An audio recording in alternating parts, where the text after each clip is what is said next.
Hello viewers, welcome to my channel Pharmacypedia. This is Dr. Shikha Chauhan and in this session we are going to learn about the cosmetic excipients surfactants. This topic has been taken from BPharm 8th semester Cosmetic Sciences. So without wasting the time, let us begin.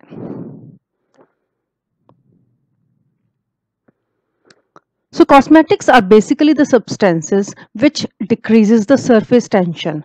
Now you must have seen when you drop the oil on the surface of the water, it floats on the surface. But when you add the wetting agent or the surfactants to that solution and oil gets deeper inside the water and gets entrapped, and this helps down in the wetting of the oily surfaces.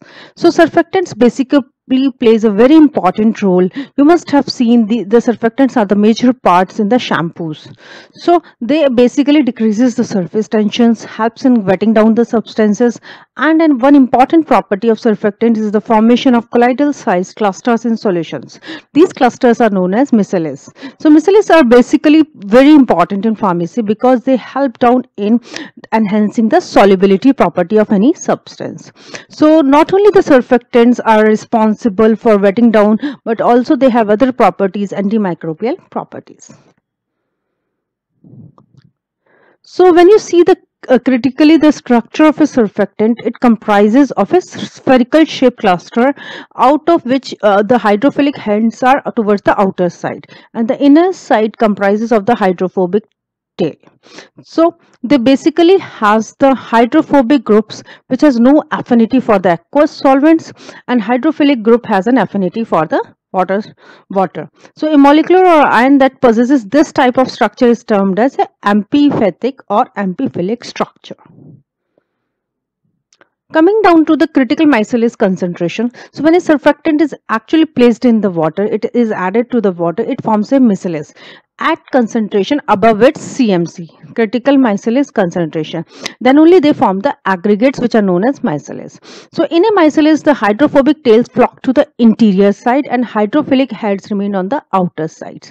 So they basically are not the static aggregates, but they dissociate fast, regroup and reassociate themselves. Talking about the classification of the surfactants, broadly the surfactants are classified into four types. The first is the anionic surfactants. Anionic surfactants are widely used in shampoos. They are the most preferred surfactants because they help down in cleaning the hairs very beautifully. So they basically comprises of various alkyl sulfates, soaps. Then coming to the cationic surfactants. So as the name suggests, they have the positive charge. They basically comprises of the quaternary ammonium salts. Then coming to the non-ionic surfactants. As the name indicates, it does not carry any charge. They basically comprises of the ethoxylated aliphatic alcohols, polyoxyethylene surfactants. Then the last category is deuterionic. So the deuterionic can either be cationic, anionic or any. So they may have more than one charge. And they are very expensive and they are widely used in the formulation of the cosmetics. So first moving to the anionic surfactants. So as the name suggests, they carry the negative charge and they are one of the most preferred substance being used in the formulation of shampoos because they have the excellent cleaning properties among all of the surfactants. Moreover, they have high hair conditioning effects as well. The most common types of the anionic surfactants includes alkyl sulfates, alkyl ethoxylate sulfates, soaps, sodium glycolate, sodium chlorocholate. So most widely used surfactants are the sodium lauryl sulfate. You must have heard this name many times. This is one of the most important substance widely used in the formulation of the cosmetics. Then next moving to another category, cationic surfactants. So as the name suggests, they are carrying the positive charge. So basically comprising of the quaternary ammonium compounds, and they are mostly used for their conditioning purpose in the cosmetics. So the primary cationic surfactants includes quaternary surfactants, cationic polymers. They are many examples include cetrimide, benzalkonium chloride, cetylpyridinium, cetrimonium chloride. So at least my dear students, try to remember two examples from each category. Then next, moving to the non-ionic surfactants. So as the name suggests, they does not have any sort of the electrical charge and are comparatively less irritant than either the anionic or cationic surfactants. The reason being, they anionic or cationic, since they have the charges, they are more active into their actions as compared to the non-ionic surfactants. So they basically contains the polyoxyethylene, polyoxypropylene, or the polyol derivatives.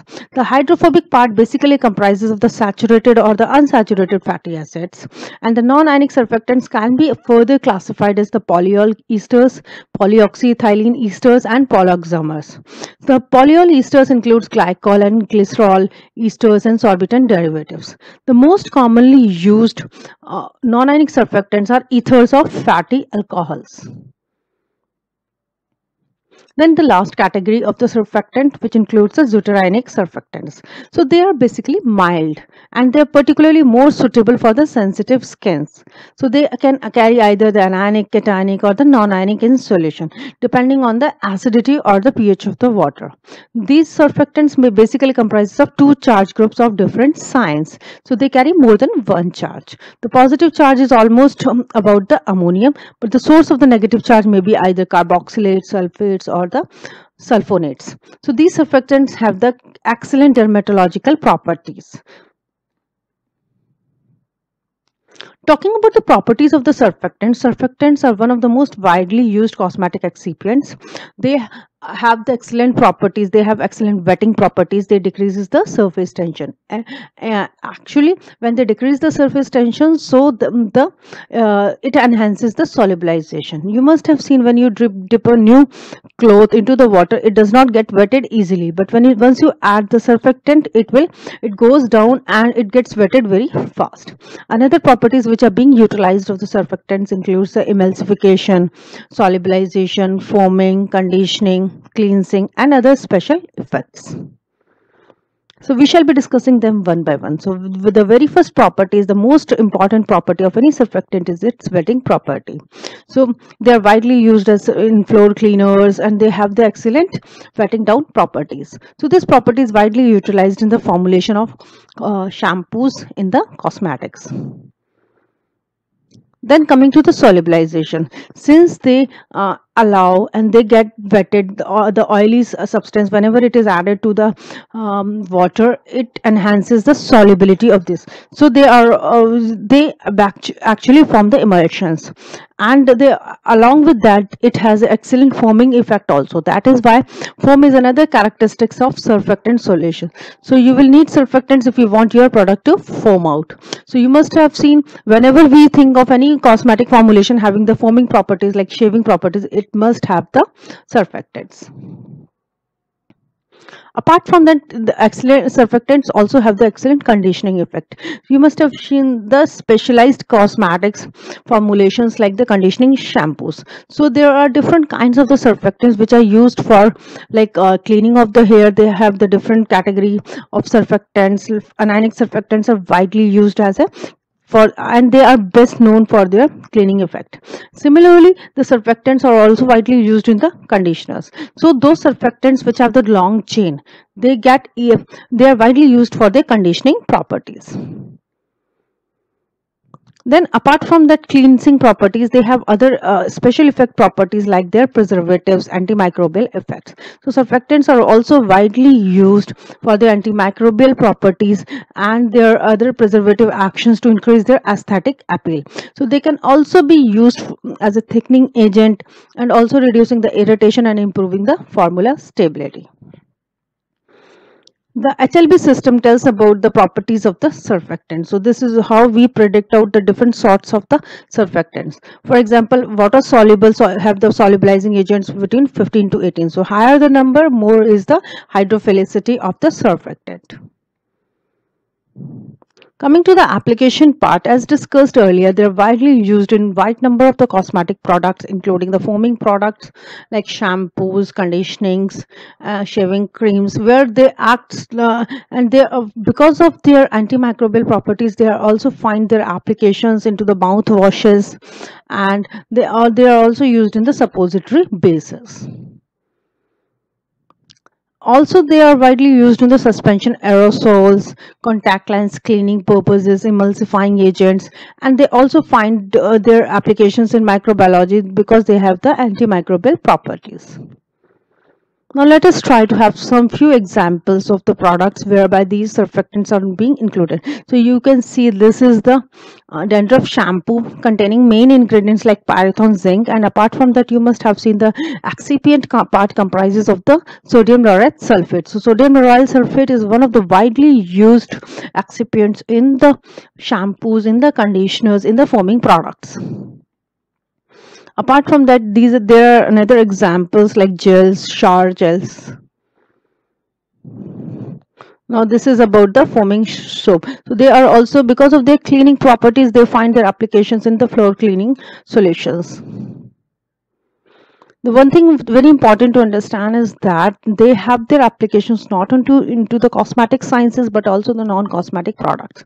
So exhaustive study of its role and mechanism towards the cosmetic technology delivery system would really help us in the development of the wide range of the products.